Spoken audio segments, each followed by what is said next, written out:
Les autorités sanitaires ont lancé une campagne de vaccination intensive après la mort de 5 personnes lors de la dernière épidémie de rougeole dans les 3 provinces les plus méridionales de la Thaïlande. 3 des 5 victimes décédées du fait de cette maladie hautement contagieuse au cours du mois dernier à Yala, Narathiwat et Pattani avaient moins de 15 ans. Les 2 autres victimes avaient respectivement 32 et 43 ans, a indiqué le Dr Tangche Keratiatayakorn, directeur général du département de contrôle des maladies, DDC, qui a décrit la situation comme grave et très préoccupante.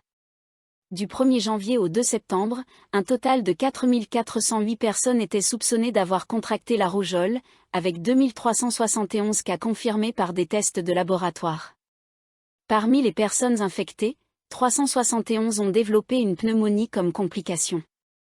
Le Dr Tangche a précisé que la rougeole est évitable grâce à un vaccin approprié. Entre 80% et 90% de la population nationale a été vaccinée contre la rougeole, mais dans l'extrême sud, le taux de vaccination n'est que de 40 à 50%. Dans un environnement où la vaccination est si faible, une personne infectée peut potentiellement transmettre la maladie à au moins 50 autres personnes. Le Dr Tangche a déclaré que la campagne de vaccination se concentrerait sur les élèves de maternelle et de primaire. Les autorités s'efforcent d'organiser les vaccinations dans les écoles avant les vacances scolaires du mois prochain, car il sera plus difficile de retrouver les élèves et de leur administrer le vaccin individuellement à domicile. La rougeole peut infecter les gens toute l'année, mais les épidémies ont tendance à se produire entre juillet et septembre, a déclaré le Dr Tangche. Nous devons vacciner autant de personnes que possible. Tout repose sur la prévention par la vaccination, et il est impératif d'agir. Il a attribué le faible taux de vaccination dans l'extrême sud aux préoccupations concernant les effets secondaires post-vaccination. Certains enfants développent de la fièvre après l'injection, ce qui pousse les parents à les retirer de l'école. Ils restent alors à la maison pour s'en occuper, ce qui peut entraîner une perte de revenus. Le Dr Tangche a souligné que, la vaccination n'étant pas obligatoire, les organisations administratives locales ont la responsabilité d'informer les résidents sur les avantages des vaccins pour prévenir les épidémies.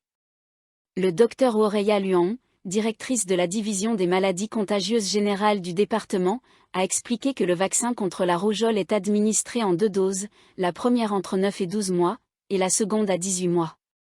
Les 2 doses doivent être administrées pour obtenir une efficacité vaccinale complète, a-t-elle ajouté. Pour que le vaccin offre une protection complète, le taux de vaccination doit dépasser 95% de la population dans une zone donnée. La rougeole, une infection infantile causée par un virus, se manifeste généralement par des symptômes tels que fièvre, écoulement nasal, mal de gorge, toux et yeux enflammés. La majorité des Thaïlandais pensent que le nouveau gouvernement dirigé par la première ministre Paetongtarn Shinawatra pourra achever les 3 années restantes du mandat actuel du Parlement, et considèrent que les politiques en matière de santé et d'économie sont les points forts du gouvernement, selon le dernier sondage de Superpol. D'après l'enquête nationale menée les 6 et 7 septembre auprès de 2078 personnes, 81,2% des personnes ayant voté précédemment pour le parti Pheu Thai ont déclaré approuver le nouveau gouvernement et le nouveau cabinet de la Thaïlande, tandis que 18,8% ont exprimé leur désapprobation. Parmi les répondants ayant voté pour d'autres partis politiques, 75,6% ont exprimé leur désapprobation, tandis que 24,4% ont approuvé. Cependant, le sondage a révélé que 62,0% de l'ensemble des répondants avaient une confiance modérée ou élevée dans la capacité du gouvernement de Paetongtarn Shinawatra à rester en fonction pour les 3 années restantes de la législature, tandis que 38,0% avaient peu ou pas confiance en cette possibilité. Lorsqu'on leur a demandé quelle politique ou quel programme politique du gouvernement dirigé par le Pheu Thai inspirait le plus confiance, les politiques liées à la santé publique et au bien-être de la population ont reçu le taux de confiance le plus élevé, avec 42,6%.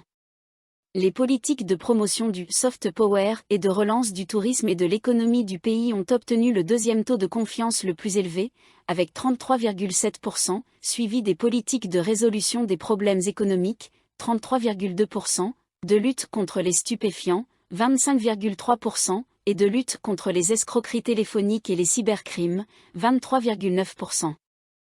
Les prévisionnistes météorologiques s'attendent à ce que de fortes averses continuent dans le nord et le nord-est de la Thaïlande en raison de l'influence de l'ancien typhon Yagi, qui a été rétrogradé en tempête tropicale dimanche matin. Le département météorologique a indiqué que Yagi s'est affaibli, passant d'une forte tempête tropicale à une tempête tropicale au Vietnam à 7 heures du matin dimanche. Il se déplaçait vers l'ouest et deviendrait ensuite une dépression puis une zone de basse pression. Dans ces conditions, le nord et le nord-est de la Thaïlande continueront d'être touchés par de fortes averses et des tempêtes de vent, selon le département. Par ailleurs, la forte mousson sur la partie supérieure de la mer d'Andaman, la Thaïlande et la partie supérieure du golfe de Thaïlande entraînera de fortes pluies dans l'est et sur la côte ouest du sud du pays. Le département météorologique a recommandé que les petites embarcations ne prennent pas la mer dans la partie supérieure de la mer d'Andaman et du golfe de Thaïlande dimanche. Le nouveau gouvernement thaïlandais prévoit d'accélérer une vaste restructuration de la dette, ciblant notamment les prêts automobiles et immobiliers, afin de s'attaquer à une dette des ménages estimée à 474 milliards de dollars. Il prévoit également d'offrir une aide aux petites entreprises et d'accélérer les mesures fiscales pour stimuler la croissance économique. Le projet, qui couvre également le secteur informel, sera mis en œuvre par les institutions financières publiques, les banques commerciales et les sociétés de gestion d'actifs. La première ministre Paetongtarn Shinawatra devrait annoncer ses plans au Parlement le 12 septembre, soulignant que l'endettement des ménages dépasse 16 000 milliards de baht, soit plus de 90% du PIB. Madame Paetongtarn, élue en août, succède à Srettha Thavisin et devra relancer une économie stagnante, rassurer les investisseurs étrangers et maintenir la stabilité politique.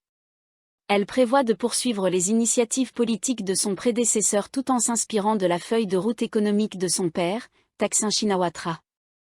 Les priorités incluent un programme de « portefeuille numérique » promettant 10 000 bahts à chaque adulte, la suspension de la dette pour les PME, une réforme fiscale pour réduire les inégalités, ainsi que des investissements dans les infrastructures, l'énergie propre et le tourisme.